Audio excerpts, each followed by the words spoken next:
naman sa akin guys, ang ilalagay ko dito guys is yung avocado. Avocado. Ayan. So, some of meat. Wait guys ha. So, lalagyan natin siya ng chicken. Ayan.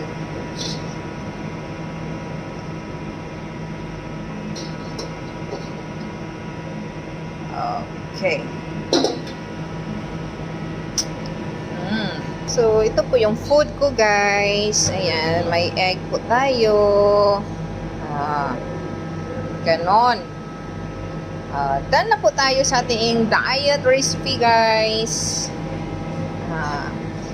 So, ganon lang. Yes! Ganon lang kadali.